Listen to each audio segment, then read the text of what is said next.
روزہ کس پہ فرض ہے؟ روزے کے فرض ہونے کی شرائط میں سے پہلی شرط یہ ہے کہ مسلمان ہو۔ پہلی شرط کیا ہے؟ مسلمان ہونا۔ دوسری شرط عاقل ہو۔ کیا ہو؟ عاقل ہو۔ پاگل پہ نہ نماز فرض ہے نہ روزہ فرض ہے۔ عاقل ہو، عقل ہو، اس میں پاگل دیوانہ نہ ہو۔ تیسری شرط بالغ ہو۔ کیا ہو؟ رمضان کو پائے اسلام کی حالت میں، عقل کی حالت میں، اور بالغ ہو بلوغت کی حالت میں۔ لہذا معصوم بچوں پہ، چھوٹے بچوں پہ روزے فرض نہیں ہیں۔ ہمارے معاشرے میں چھوٹے بچوں پہ بھی ایک زیادتی ہوتی ہے۔ دو طرح سے زیادتی ہوتی ہیں۔ کچھ تو وہ ہوتے ہیں انہیں نیک بنانے کی بڑی فکر ہوتی ہے۔ چھوٹے بچوں کو 5 سال، 6 سال، 7 سال کے بچوں سے بھی روزے رکھوائے جاتے ہیں۔ ان پہ نہ نماز فرض ہے نہ روزہ فرض ہے، زبردستی کر کے روزے رکھوائے جا رہے ہیں، یا بچہ ضد کر کے رکھ رہا ہے۔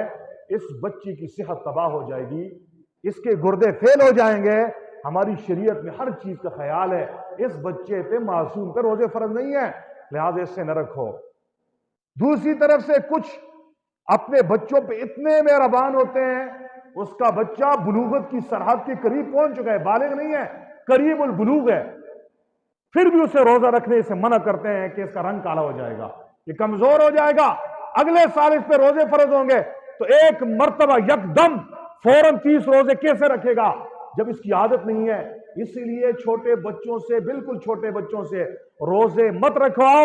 ہاں، جو بچہ قریب البلوغ ہو، 10 سال سے اوپر ہو جائے، 11 سال، 12 سال، بلوغت کی قریب کی عمر میں پہنچے، ان سے روزے رکھواؤ، تھوڑے تھوڑے کر کے رکھواؤ، تاکہ جب اس کی عمر بلوغت تک پہنچ جائے، روزے فرض ہو جائیں، پھر اس کا سر نہ چکرائے اور روزہ رکھنا اس کے لیے مشکل نہ ہو۔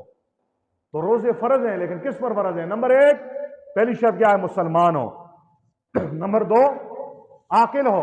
نمبر 3، بالغ ہو۔ اور اگلی شرط کیا ہے؟ معذور نہ ہو، عذر نہ ہو۔ چند چیزیں عذر میں آتی ہیں۔ نمبر 1، عذر میں ایک چیز سفر بھی ہے۔ ایک آدمی مسافر ہے، لاہور جا رہا ہے، کراچی جا رہا ہے، دبئی جا رہا ہے، چاہے ریل گاڑی میں جا رہا ہے، چاہے ایک سلائی میں جا رہا ہے، چاہے جی ٹی روڈ پہ جا رہا ہے، چاہے ہوائی جہاز میں جا رہا ہے، چاہے آرام دہ سفر ہے، چاہے مشکل سفر ہے، ہر سفر میں اسے شریعت نے رخصت دی ہے کہ یہ روزہ اس وقت کھا سکتا ہے۔ ہاں، اتنی بات یہ ہے کہ چھٹی نہیں ہے، جب گھر واپس لوٹے گا، گھر کی طرف آئے گا، تو اس روزے کی قضا کرنا ضروری ہے۔ عذر میں ایک عذر مرض کا بھی ہے۔ ایک آدمی بیمار ہے، اسے ماہر، مستند، دیندار ڈاکٹر نے یہ تجویز دی ہے کہ آپ کی بیماری ایسی ہے، آپ روزہ رکھیں گے تو آپ کو تکلیف ہوگی، آپ کی بیماری بڑھ جائے گی، آپ کو ناقابل تلافی نقصان پہنچ سکتا ہے، آپ روزہ نہ رکھیے، تو اس کے لیے شریعت نے اجازت دی ہے، اس پہ فی الحال روزہ فرض بعد میں جب صحت آ جائے گی تو ان روزوں کی کیا کرے گا؟ قضا کرے گا۔ تو عذر میں سے ایک عذر کیا ہے؟ بندہ مسافر ہو۔ دوسرا عذر کیا ہے؟ کہ بندہ مریض ہو، بیمار ہو۔ تیسرا عذر عورتوں کا عذر ہے، ان کی ماہواری یا بچے کی ولادت کے بعد نفاس کا خون ہے، تو اس صورت کے اندر فی الحال رمضان کا مہینہ پانے کے باوجود اس پر روزہ فرض نہیں ہے۔